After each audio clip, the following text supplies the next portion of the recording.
చాలా మంది పెళ్ళైన వారి కొత్తలో ప్రెగ్నెన్సీ రాకుండా గ్యాప్ తీసుకుంటారు 1 year 2 years 3 years. తర్వాత చూసుకున్నట్టయితే వాళ్ళకి సంతానం కలగడంలో చాలా వరకు ప్రాబ్లమ్స్ వస్తాయి మేడం. 20 years 30 years ముందు కనుక కన్సిడర్ చేస్తే ఫీమేల్ ప్రాబ్లమ్స్ కొంచెం ఎక్కువ ఉండేవి. ఒకవేళ కపుల్ కి ప్రెగ్నెన్సీ రావట్లేదంటే మోస్ట్లీ ఫీమేల్ ది కారణం అన్నట్టుగా ఉండేది. బట్ ఇప్పుడు జరిగిన పొల్యూషన్ కానివ్వండి or shift in the life style ఇలా ఉండటం వల్ల మేల్స్ లో ఇప్పుడు ప్రాబ్లమ్స్ చాలా పెరిగిపోతున్నాయి. ఫీమేల్ కోసం అని చెప్పి చాలా హాస్పిటల్స్ ఉన్నాయి. ఇలాంటి మేల్ సమస్యలు వస్తే ఫీమేల్ డాక్టర్స్ దగ్గర అంత కంఫర్టబుల్ గా ఫీల్ అవ్వకపోవచ్చు మేల్స్ అని. సో వాళ్ళకి మేల్ డాక్టర్స్ కూడా అవైలబుల్ గా ఉంటారు. They will personally examine the male. సంతానం కలగకపోవడానికి కారణం మేడం అంటే వాళ్ళు చేసేటువంటి జాబ్స్ కావచ్చు, లేకపోతే ఫుడ్ మీద ఆధారపడి ఉంటుందా, లేకపోతే ఇంకేదన్నా? సో ఇప్పట్లో లైఫ్ స్టైల్, ఎన్వైరన్మెంటల్ పొల్యూషన్ ఇవన్నీ ఇప్పుడు డామినేట్ చేస్తున్నాయి. బట్ ఇవి కాకుండా there are multiple reasons for males and females conceive కాకుండా ఉండటానికి. వెల్కమ్ టు తెలంగాణ వెలుగు. నేను మీ రాజు. ప్రస్తుతం మనం 49 హాస్పిటల్లో ఉన్నాం. సో ఇక్కడ మనతో పాటు మంత్రి శృతి గారు ఉన్నారు, ప్రముఖ వైద్య నిపుణురాలు. అండ్ నమస్తే శృతి గారు. నమస్తే. ఎలా ఉన్నారు మేడం? ఫైన్, చాలా బాగున్నాను. Okay. And welcome to Telangana Velugu madam. Thank you. And madam, ఇప్పుడు మనం చూసుకుంటే చాలా మంది పెళ్ళైన వారి కొత్తలో ప్రెగ్నెన్సీ రాకుండా గ్యాప్ తీసుకుంటారు 1 year 2 years 3 years. తర్వాత చూసుకున్నట్టయితే వాళ్ళకి సంతానం కలగడంలో చాలా వరకు ప్రాబ్లమ్స్ వస్తాయి మేడం. అంటే కొంతమంది డాక్టర్లే గ్యాప్ తీసుకోవాలని చెప్పేసి అంటారు. ఒకవేళ గ్యాప్ తీసుకుంటే ఇలాంటి ప్రాబ్లమ్స్ వస్తాయి అంటారు. ఏంది మేడం అంటే చాలా వరకు అది ఒక కన్ఫ్యూజింగ్ అని చెప్పేసి అనుకోవచ్చు. సో ఈ డౌట్ చాలా మందికి ఉంటుంది. పెళ్ళైన కపుల్స్ ఏంటంటే ఇప్పుడే ప్రెగ్నెన్సీ ప్లాన్ చేసుకోవాలని కొంతమంది అనుకుంటారు. కొంతమంది they want to settle in their careers and then మెల్లిగా they want to have children. So absolutely respect their decision. But మీరు ఇక్కడ గమనించాల్సింది ఏంటంటే when you are trying for pregnancy అంటే మీరు ప్రెగ్నెన్సీ కోసమే ట్రై చేస్తున్నారు. 1 year పాటు ట్రై చేశారు, భార్య భర్త కలిసి ఉంటున్నారు, ఇంటర్ కోర్స్ అంతా కరెక్ట్ గానే ఉంది, ఆవిడకి సైకిల్స్ అన్ని రెగ్యులర్ గా ఉన్నాయి, అబ్బాయి కూడా ఏ ప్రాబ్లం లేదు, అన్ని కరెక్ట్ గా ఉన్న వాళ్ళల్లో జనరలీ 1 year లోపు ప్రెగ్నెన్సీ రావాలి if they are planning. But వాళ్ళు ప్రెగ్నెన్సీ ప్లాన్ చేస్తూనే ఉన్నారు అండ్ స్టిల్ 1 year అయిపోయింది ఇంకా కన్సీవ్ అవ్వట్లేదు అంటే that's when you have to consult a fertility expert. Okay. So వీళ్ళకి 25 to 35 years ఉన్న వాళ్ళల్లో ఒక 1 year టైం ఇస్తాం. పెళ్ళైన తర్వాత 1 year ట్రై చేయండి. 1 year లోపు వచ్చినా కూడా మేము మందులన్నీ సజెస్ట్ చేయము, ఏమైనా టెస్ట్లు ఉంటే అవసరమైనవి రాసిస్తాము. కానీ వాళ్ళు 1 year తర్వాత కూడా కన్సీవ్ అవ్వలేదంటే డెఫినెట్లీ అప్పుడు రావాలి. ఓకే. ఇప్పుడు ఏంటంటే కొంతమంది ఆఫ్టర్ 35 years మ్యారేజ్ చేసుకుంటున్నారు ఫీమేల్స్. బికాస్ ఇండిపెండెంట్ గా ఉండాలి, ఫైనాన్షియలీ ఇండిపెండెంట్ గా ఉండాలి అండ్ కెరియర్ ఫస్ట్ నేను నిలదొక్కుకోవాలి అని చాలా మంది females are coming forward. So వాళ్ళు లేట్ గా మ్యారేజ్ చేసుకుంటున్నారు. మరి 35 years అయిన వాళ్ళు కూడా if they wait for 1 year వాళ్ళ ఎగ్ రిజర్వ్ డ్రాప్ అయిపోతుంది. సో 35 years దాటితే కనుక ఫీమేల్ 6 months వెయిట్ చేసి 6 months లో కన్సీవ్ కాకపోతే she should come to me. Okay madam. And అంటే మెయిన్ చాలా వరకు మేల్ కావచ్చు ఫీమేల్ కావచ్చు ఇప్పుడు ఉన్నటువంటి జనరేషన్లో 30-32 years వరకు జాబ్, తర్వాత సెటిల్ కావాలి, సెటిల్ అయినాకనే మ్యారేజ్ చేసుకోవాలి, మాక్సిమం 33, 34, 35 అయిపోతుంది మేడం. అంటే ఇక్కడ ప్రాబ్లమ్స్ ఇద్దరు దాంట్లో ఉంటాయి, మేల్ ఆర్ ఫీమేల్, భార్య భర్తలు ఇద్దరు దాంట్లో. అబ్సల్యూట్లీ అండి. ఇది ఇప్పుడు జరిగిన రీసెంట్ స్టడీస్ అన్ని కూడా ఏం చెప్తున్నాయంటే ప్రీవియస్లీ ఒక 20 years 30 years ముందు కనుక కన్సిడర్ చేస్తే ఫీమేల్ ప్రాబ్లమ్స్ కొంచెం ఎక్కువ ఉండేవి. ఒకవేళ కపుల్ కి ప్రెగ్నెన్సీ రావట్లేదంటే మోస్ట్లీ ఫీమేల్ ది కారణం అన్నట్టుగా ఉండేది. బట్ ఇప్పుడు జరిగిన పొల్యూషన్ కానివ్వండి or shift in the life style or alcohol habits, smoking అని and there completely desk jobs, laptops ముందు కూర్చొని పని చేయటము, అసలు లేచి తిరగకపోవటము, నో ఫిజికల్ యాక్టివిటీ, నథింగ్, ఇలా ఉండటం వల్ల మేల్స్ లో ఇప్పుడు ప్రాబ్లమ్స్ చాలా పెరిగిపోతున్నాయి. So they are dominating the females now in the problems. So ఇద్దరు కారణం కావచ్చు సంతానలేమి ఉండటానికి అండ్ ఇద్దరిని ఎవాల్యుయేట్ చేసుకోవడం చాలా ఇంపార్టెంట్. సరే మేడం, ఇప్పుడు ఫీమేల్ కోసం అని చెప్పి చాలా హాస్పిటల్స్ ఉన్నాయి. ఇలాంటి మేల్ సమస్యలు వస్తే ఏం జాగ్రత్తలు తీసుకోవాలి? So good question. ఫీమేల్స్ కి గైనకాలజిస్ట్ డజంట్ మీన్ వాళ్ళు ఓన్లీ ఫీమేల్స్ చూస్తారని కాదు. వి స్టడీ జనరల్లీ మెడిసిన్, తర్వాత సెక్షువల్ మెడిసిన్ అని అన్ని we study. So we are capable of seeing the males also and there is a separate category department, andrologist అని ఉంటారు. అంటే they are specifically male doctors. అంటే కొంతమంది హెసిటేషన్ కో ఎంబారెస్మెంట్ కో ఫీమేల్ డాక్టర్స్ దగ్గర అంత కంఫర్టబుల్ గా ఫీల్ అవ్వకపోవచ్చు మేల్స్ అని. సో వాళ్ళకి మేల్ డాక్టర్స్ కూడా అవైలబుల్ గా ఉంటారు. They personally examine the male, problem ఎక్కడుందో ఐడెంటిఫై చేస్తారు, అవసరమైతే కౌన్సిలింగ్ అన్ని కూడా ఇవ్వడం జరుగుతుంది. సో ఇలా ఇబ్బంది ఉన్న వాళ్ళు we have speciality in males also. Okay. And చాలా వరకు సరే ఒక సంతానం తీసుకుంటారు, మళ్ళీ గ్యాప్ తీసుకుంటారు మేడం, అంటే ఒక 3 years 4 years గ్యాప్ తీసుకుంటారు. తర్వాత మళ్ళీ ఇంకో సంతానం కావడానికి కూడా చాలా టైం పడుతుంది, చాలా హాస్పిటల్స్ తిరుగుతుంటారు. సో ఇది అంటే మనం అడుగుతుంది ఏంటంటే జనరల్ గా ఫేస్ చేసేది. సో దీని అంటే ఇక్కడ కూడా మళ్ళీ ప్రాబ్లమ్స్ వస్తాయి. ఆల్రెడీ ఒక సంతానం అయినాక ఎందుకు మళ్ళీ గ్యాప్ ప్రాబ్లమ్స్ వస్తాయి? సో మేల్ బాడీ కానీ ఫీమేల్ బాడీ కానివ్వండి ఎప్పుడు ఒకేలాగా ఉండదు. ఒకసారి నాకు ప్రెగ్నెన్సీ వచ్చేసింది కదా అని రిలాక్స్ అయిపోయి మీ రొటీన్ లైఫ్ స్టైల్ మర్చిపోయి ఇష్టం వచ్చినట్టు జంక్ తింటూ ఎక్సర్సైజ్ లేకుండా స్ట్రెస్ పెట్టుకుంటే డెఫినెట్లీ మీ బాడీలో మార్పులు రావచ్చు. Now you can become infertile. It is called secondary infertility అంటారు. ముందు ఫర్టైల్ ఉన్నారు బట్ ఇప్పుడు ఇన్ఫర్టైల్ అయ్యారు. జనరల్లీ ఫీమేల్స్ లో ట్యూబ్స్ బ్లాక్స్ ఏమన్నా అయితే సెకండ్ టైం అప్పుడు డిఫికల్ట్ అవ్వచ్చు. అండ్ మేల్స్ లో ముందంతా స్పర్మ్ కౌంట్ బాగుంది, then due to some reasons sperm count drop అవ్వచ్చు. సో ఇప్పుడు ఇన్ఫర్టైల్ ఇష్యూ వాళ్ళు ఫేస్ చేయొచ్చు. ఓకే. అంటే అక్కడ కూడా ప్రాబ్లమ్స్ ఉంటాయి డెఫినెట్గా. చాలా వరకు అంటే ఒక సంతానం కాగానే లైట్ తీసుకోవద్దు. Absolutely no. ఒక సంతానం అయిపోయింది కదా అని యాక్చువల్లీ ఇంకా ఎక్కువ రిలాక్స్ అయిపోతారు. సో వైఫ్ ఏంటంటే ఫీడింగ్ కనో దానికనో ఫుడ్ కొంచెం ఎక్కువ తీసుకుంటా ఉంటారు జనరల్లీ ఫీమేల్స్. మన ఇంట్లో వాళ్ళు కూడా మంచిగా తినాలి, లేడీస్ వాళ్ళకి పెట్టాలన్నట్టుగా. సో బాడీ గురించి మర్చిపోతారు. ప్రెగ్నెన్సీ అయిపోయిందంటే ఫిట్నెస్ మర్చిపోతారు. They will be completely in relax mode. So కొంచెం ఎక్స్ట్రా ఫుడ్ తీసుకోవడం వల్ల ఈ పీసీఓడి ప్రాబ్లమ్స్ కానివ్వండి, థైరాయిడ్ ప్రాబ్లమ్స్ ఇవన్నీ బాడీలో చాలా మందికి వస్తూ ఉంటాయి when they relax. So definitely once the pregnancy happens you should come back to your normal weight. అది చాలా ఇంపార్టెంట్ అండి. ప్రెగ్నెన్సీ వల్ల వెయిట్ పెరిగాను అని అనుకోవడం తప్పు. You can come back to normal weight, and normal weight వచ్చినప్పుడే మళ్ళీ మీరు సెకండ్ ప్రెగ్నెన్సీకి ఫిట్ ఉంటారు. ఓకే. అండ్ అంటే మెయిన్ ఇప్పుడు సంతానం కలగకపోవడానికి కారణం మేడం అంటే వాళ్ళు చేసేటువంటి జాబ్స్ కావచ్చు, లేకపోతే ఫుడ్ మీద ఆధారపడి ఉంటుందా, లేకపోతే ఇంకేదన్నా సమస్యలు ఉంటే కలగదంటారా? మెయిన్ రీజన్ అదని చెప్పను, బట్ అది ఇప్పుడు ఈ మధ్య కాలంలో ఇట్ ఈస్ డామినేటింగ్. సో ఇప్పట్లో లైఫ్ స్టైల్, ఎన్వైరన్మెంటల్ పొల్యూషన్ ఇవన్నీ ఇప్పుడు డామినేట్ చేస్తున్నాయి. బట్ ఇవి కాకుండా there are multiple reasons for males and females conceive కాకుండా ఉండటానికి. ఫర్ ఎగ్జాంపుల్ ఫీమేల్స్ లో పీసీఓడి అనే ప్రాబ్లం, హార్మోన్స్ ఇంబ్యాలెన్స్ అనే ఇంకో ప్రాబ్లం, గర్భసంచిలో గడ్డలు కావచ్చు, ఎండోమెట్రియోసిస్ కావచ్చు. So they have multiple in females. అట్లానే మేల్స్ లో కూడా you can have low sperm count, zero sperm count. వాళ్ళే చూసి షాక్ అవుతారు, నాకు అసలు స్పర్మ్సే లేవా అని కొంతమంది. జీరో స్పర్మ్, వారికోసిల్ అంటే వరబీజాలు అంటారు. సో వారికోసిల్ ఉండొచ్చు.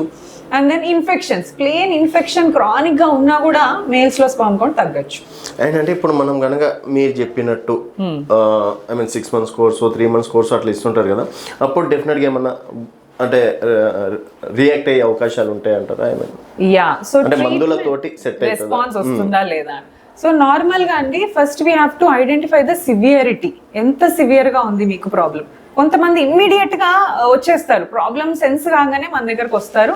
సో ఇమ్మీడియట్ స్టేజ్ లో వచ్చిన వాళ్ళకి మంచి రెస్పాన్స్ ఉంటుంది మెడిసిన్స్ తో. అబ్సల్యూట్లీ మంచి 3 months course 4 months course, you identify the problem correctly, మంచి రెస్పాన్స్ ఉంటుంది, కన్సీవ్ అయిపోతారు చిన్న మందులతోటి. But if they come at the end stages, severe PCOD అయిన తర్వాత వచ్చారు, సో థైరాయిడ్ చాలా పెరిగిపోయినాక వచ్చారు మన దగ్గరికి, లేదా స్పర్మ్ కౌంట్ తగ్గి తగ్గి తగ్గి తగ్గి లాస్ట్ కి 0 అయిపోయాక వచ్చారు, వీళ్ళకి 3 to 6 months లో మనం ట్రీట్ చేయలేమండి. Maybe we need to shift to పెద్ద ట్రీట్మెంట్స్ చేయాలి, లైక్ IVF కానీ ఇలాంటివి వీళ్ళల్లో అవసరం పడవచ్చు. కొంచెం సివియర్ ప్రాబ్లం ఉంటే ట్రీట్మెంట్ కూడా advance technology and higher treatment వాడాల్సి వస్తుంది. సో పెళ్ళైన తర్వాతనే అంటే ప్లానింగ్ చేసుకోకపోతే బెటర్ అంటారు? నో చేసుకోవద్దని కాదు, డిపెండ్స్ ఆన్ యువర్ ఏజ్ అండి. మీరు యంగ్ ఉన్నారు, మీకు రెగ్యులర్ సైకిల్స్ ఉన్నాయి, మేల్స్ లో కూడా ఎలాంటి ప్రాబ్లమ్స్ లేవు అంటే మీరు టైం ఇవ్వచ్చు. బట్ ఆల్రెడీ మీరు 35 years తర్వాత ఉన్నారు, మీరు డెఫినెట్లీ ప్లాన్ చేసుకోవాలి. సో ఎవరు గ్యాప్ తీసుకోవాలి, గ్యాప్ తీసుకోకూడదు, దాని గురించి కూడా డీటెయిల్ కౌన్సిలింగ్ మేము ఇస్తాము. కపుల్స్ కూడా మామూలుగా వస్తారు, మేడం మేము టైం తీసుకోవచ్చు ఆర్ మేము కన్సీవ్ కావాలి, ఎవరికి అంత ఐడియా ఉండదు. సో వస్తే కూడా ఏమైనా అవసరమైతే బ్లడ్ టెస్ట్ చేయటం లేదా ఒక స్కాన్ చేసుకోవటం, బికాస్ స్కాన్ చేయకుండా ఫీమేల్ లో ప్రాబ్లం ఉందా లేదా అని చెప్పలేము. అలాగే స్పర్మ్ టెస్ట్ చేసుకోకుండా మేల్లో ప్రాబ్లం ఉందా లేదా చెప్పలేము. సో కొంతమందికి ముందే చూసుకుంటారు, అకార్డింగ్లీ వాళ్ళు టైం తీసుకుంటారు. అండ్ ఇప్పుడు పెళ్ళిళ్ళు మేడం అంటే ఎగ్జాంపుల్ మీకు తెలిసిందే, జాబ్ ఉంటే ఐ మీన్ చిన్న ఏజ్ అమ్మాయినైనా సరే ఇచ్చేస్తుంటారు. ఒకవేళ అబ్బాయికి 30 ఉంటే అమ్మాయికి 20 ఉన్నా కూడా పెళ్లి చేసేస్తారు కదా మేడం. అట్లాంటి దాంట్లో కూడా కొంతమందికి సమస్యలు అంటే ఇక్కడ ప్రాబ్లం అబ్బాయిదని చూసుకోవచ్చు, అమ్మాయి అయితే యంగ్ జనరేషన్, అబ్బాయి అయితే 30+. సో మేబీ అలా ఏజ్ బట్టే బాగుంటది అని చెప్పడానికి లేదు. అమ్మాయి 20 years కదా అని ఆమెకి ఏం ప్రాబ్లం లేదని కాదు, 20 years కానీ ఆమెకి థైరాయిడ్ ప్రాబ్లం ఉండొచ్చు. అబ్బాయి 30 years but still he could have very good sperm. So age ని బట్టి కాదండి, we have to do few investigations. So investigations ప్రకారం అండ్ ఇలా గ్యాప్ ఎక్కువ ఉన్నప్పుడు ఏంటంటే బేసికలీ 20 years 21 years ఉన్న అమ్మాయిలు కొంచెము ఫిజికల్ కానీ mental maturity to carry a baby ఇదంతా they have to get that feeling, emotional feeling that I can carry pregnancy అని. When they are emotionally ready then you have to plan pregnancy. Okay. And ఈ మధ్య కాలంలో time లేక pregnancy కూడా అవ్వట్లేదు madam. అంటే రీసెంట్గా మనం కొన్ని చూస్తున్నాము, అంటే ఆర్టిఫిషియల్ బేబీ లాగా అయిపోయింది, ఒక వేరే వాళ్ళ దగ్గర మనం గర్భాన్ని చేయడం అట్లా. దానివల్ల ఎంతవరకు loss of profit madam? So this is called surrogacy అంటారు. This is like very very rare, చాలా మంది కామన్ గా ఇచ్చే ట్రీట్మెంట్ కాదు. ఇదేంటంటే వెన్ ద ఫీమేల్స్ యూట్రస్ అంటే ఆడవాళ్ళలో గర్భాశయం అనేది బేబీ పెరగటానికి ద మెయిన్ ఆర్గన్. గర్భాశయానికి సివియర్ డ్యామేజ్ అయ్యి లేదా అసలు ఇర్రిపేరబుల్ స్టేజ్ లో అది అసలు బేబీని మోసే సిచ్యువేషన్ లో లేదు, కొంతమంది గర్భసంచి ఉండదు, ఆబ్సెంట్ యూట్రస్, అలాంటి ఫీమేల్స్ కూడా ఉంటారు. ఇట్లా ఉన్న వాళ్ళల్లో ఇంకా వాళ్ళకి గర్భాశయం లేదు కాబట్టి వారు ఉన్నా పని చేయదు కాబట్టి అద్దె గర్భాశయం తీసుకుంటాం. This is completely legal procedure కాబట్టి we have few documentation, judges permission and central government, state governments రకరకాల పర్మిషన్స్ తీసుకొని లీగల్ గా కపుల్ అండ్ సరోగేట్ కి ఒక బాండ్ రాసుకుంటారు. Then they can proceed with the procedure. అది కంప్లీట్లీ లీగల్. మీరు ఎక్కడ ఒకటి అంటారు మేడం, ఇప్పుడు మన హైదరాబాద్లోనే దాదాపు ఎన్నో సరోగమి హాస్పిటల్స్ ఉన్నాయి. అంటే సమస్యలు కూడా ఆ విధంగా ఉన్నాయని, లేకపోతే డబ్బుని క్యాష్ చేసుకోవడం అనుకోవచ్చా మేబీ? ఇప్పుడు మన 2020లో వి గాట్ అన్ ART లా. ఇలా ఇల్లీగల్ గా ఎగ్స్ ఎవరికి పడితే వాళ్ళకి IVF చేసేస్తున్నారు, ఎవరికి పడితే వాళ్ళకి సరోగసీ చేస్తున్నారు, బిజినెస్ అయిపోతుందనే ఒక ఇండికేషన్ తోనే government has taken an action. Strict rules ఇచ్చింది, ఎవరికి మీరు ఏ ట్రీట్మెంట్ చేయాలి, ఇలా నార్మల్ గా ఉన్నప్పుడు మీరు ఎందుకు చేశారు అని క్వశ్చన్ చేసే మొత్తం ఆ గెజెట్ ఆఫ్ ఇండియా ఉందన్నమాట. So we have strict guidelines on ఎవరికి ఏ ట్రీట్మెంట్ ఇవ్వాలి. So when you have that guidelines you cannot do wrong treatment now. Previously జరిగిండొచ్చు but now there is no possibility of any misdoings. Okay madam. And ఇప్పుడు పెళ్ళిళ్ళు అయితే madam చాలా వరకు చాలా అంటే 5 సంవత్సరాలు 6 సంవత్సరాలకు మొక్కని దేవుడు ఉండరు, తిరగని బాబాస్ ఉండరు, అక్కడ వెళ్తారు ఇక్కడ వెళ్తారు, అయినా కూడా కావు. ఎందుకు అంటే దానికి సంబంధించి హాస్పిటల్స్ కూడా తిరుగుతుంటారు, అయినా కూడా వర్కౌట్ కావు మేడం. అట్లా ఉన్నారు చాలా మంది ఇప్పుడున్న జనరేషన్లో. ఇది ఏంటంటే ప్రాబ్లం ఐడెంటిఫై చేయటంలోనే మొత్తం ఉంటుందండి. When you go to the right place at the right time, మీకు రైట్ టైం బేబీ వచ్చేస్తారు. మీరు ప్రాబ్లం హాస్పిటల్లో పెట్టుకొని దేవుడి చుట్టూ తిరగద్దు అని చెప్పను, hope is hope, but you go to the right specialist. మీకు హార్ట్ ప్రాబ్లమే ఉంది, definitely you will not go to kidney doctor. So సంతానలేబరి ప్రాబ్లం ఉన్నప్పుడు చాలా మంది గైనకాలజిస్ట్ కానీ ఒక లెవెల్ వరకు వాళ్ళు ట్రీట్ చేయగలుగుతారు. బట్ అంతకంటే ఎక్కువ ప్రాబ్లమ్స్ ఉన్న వాళ్ళు even gynaecologist it's not in their hands to identify and treat. So that's when our fertility experts come into role. So అంతకు మించిన ప్రాబ్లమ్స్ ఉన్నా ఇలాంటి ట్రీట్మెంట్ అయినా ప్రెగ్నెన్సీ కావడానికి అడ్వాన్స్ టెక్నాలజీ కొంతమందికి అవసరం పడుతుంది. అందుకనే వాళ్ళకి చిన్న హాస్పిటల్స్ లో ప్రెగ్నెన్సీ అవ్వదు. But when they come at this kind of place అప్పుడు వాళ్ళకి ప్రెగ్నెన్సీ వచ్చే ఛాన్సెస్. అండ్ ఇప్పుడు ఉన్నటువంటి జనరేషన్లో అయితే లీవింగ్ కి చాలా వరకు ఇష్టపడుతున్నారు మేడం. ఐ మీన్ పెళ్లి ఎవరు చేసుకుంటారు, మనం ఇంకేదో సంపాదించాలి అది ఇది అని చెప్పేసి అట్లా కొంతమంది ఆ టాబ్లెట్స్ వేసుకోవడం, ఇట్లాంటివి కూడా రేపు గర్భసంచి ప్రాబ్లమ్ అయ్యే చాయిసెస్ ఉన్నాయి అనుకోవచ్చా maybe? Too much of anything is harmful అండి. ఏదైనా ఓవర్ డూ చేయొద్దు. వన్స్ ఇన్ అ వైల్ తెలియకుండా మిస్టేక్ జరిగిపోయింది, you can use that medicine. But regular usage ఏది అయినా ఎక్కువ చేసినా అది తప్పే. దానివల్ల డెఫినెట్లీ బాడీకి ఎంతో కొంత నష్టం జరగచ్చు. ఆ తర్వాత మీకు ఎప్పుడో రిపర్కేషన్స్ కనిపించవచ్చు. ఓకే. సో అట్లాంటి కేసెస్ కూడా చాలా వరకు వస్తున్నాయి అవి చూస్తున్నాం. ఇండియాలో కామన్ కాదు కాబట్టి we don't see so many of that kind of patients, but legal గా మ్యారేజ్ అయ్యి కన్సీవ్ కాని వాళ్ళని మాత్రం ఎక్కువ చూస్తాం మనం. అండ్ మీరు చూసినటువంటి కేసెస్లో ఒకటి అంటే ఏదో ఒక స్పెషల్ ఉంటుంది కదా, అట్లాంటిది ఏదైనా ఉందా మేడం ఇప్పటి వరకు?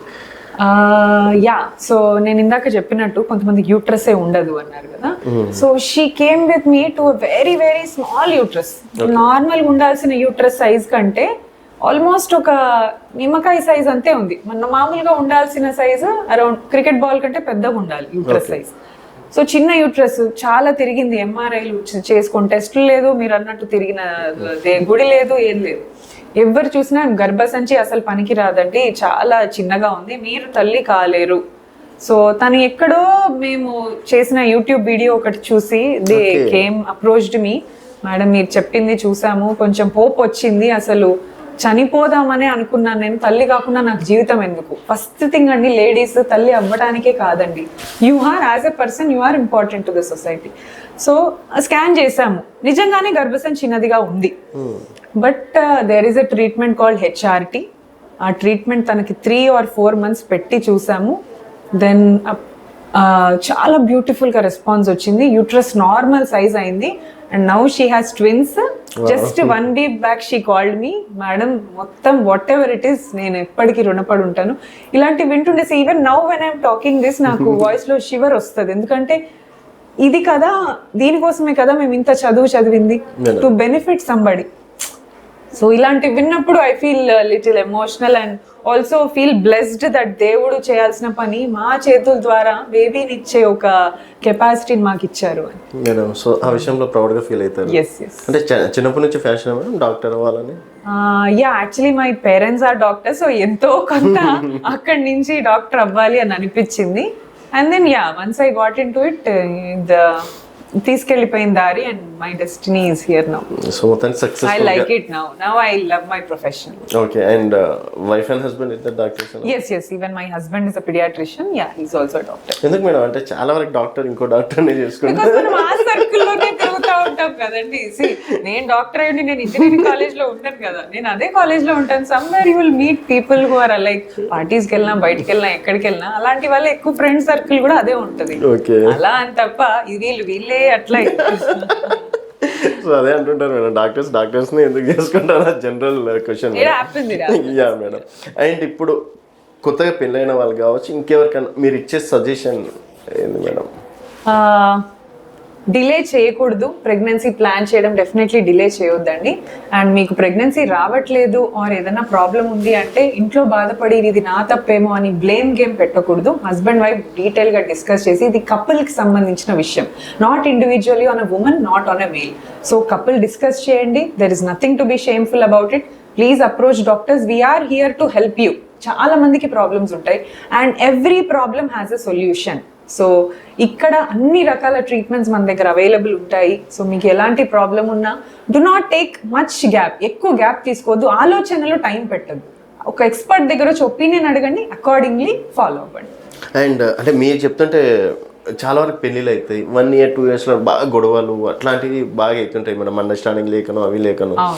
సో అట్లాంటి రీజన్స్ వల్ల కూడా అంటే మెంటల్ డిస్టర్బ్ వల్ల కూడా ప్రాబ్లమ్స్ అయితే అంటారా? యా, స్ట్రెస్ చాలా రోల్ ప్లే చేస్తుందండి.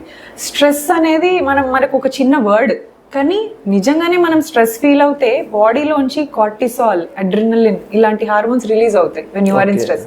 సో దీస్ హార్మోన్స్ మీ ఎగ్ క్వాలిటీని తగ్గిస్తాయి అండ్ స్పర్మ్ క్వాలిటీని కూడా తగ్గిస్తాయి.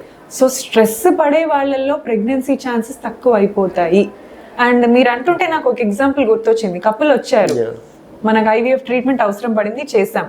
వాళ్ళకి ఎంబ్రియోస్ రెడీగా తయారైపోయాయి. దెన్ ఎంబ్రియోస్ రెడీ అయ్యి పెట్టుకుందామని ప్లాన్ చేసే టైంలో వాళ్ళకి డివోర్స్ అయిపోయింది. సో ఇప్పుడు ఇది నా బేబీ కాదు, ఇది నాకు సంబంధం లేదు అని అంటున్నారు. So these kind of situations also will happen.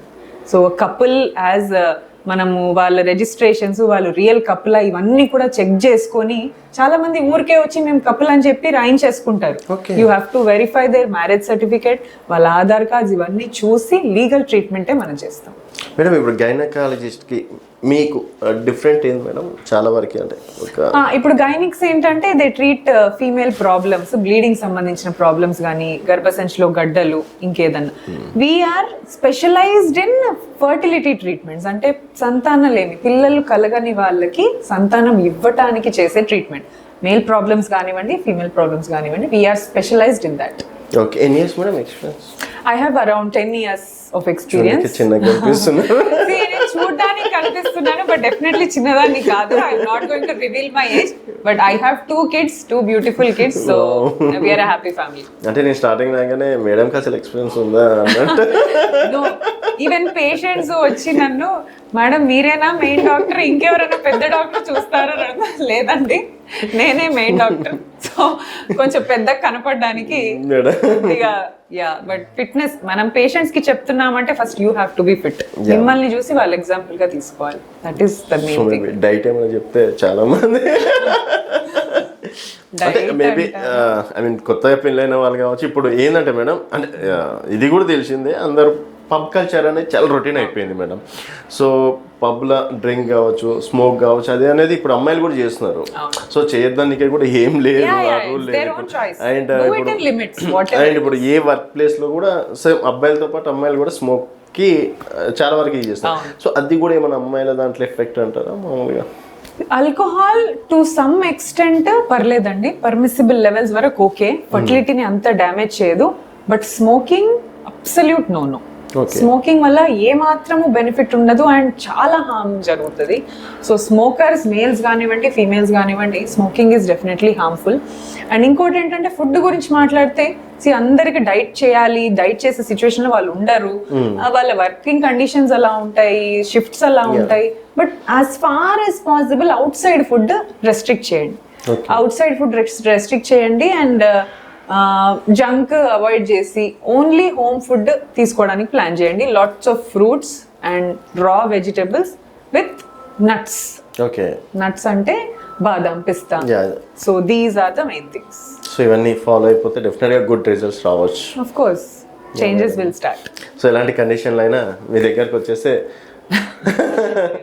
కొంచెమైనా సరే మీ వంతు మీ ప్రయత్నం చేస్తారు. Yeah madam, thank you madam, thank you so much. Thank you అండి. అండ్ ఫైనల్గా మా ప్రేక్షకులకి ఏమైనా చెప్పాలనుకుంటే?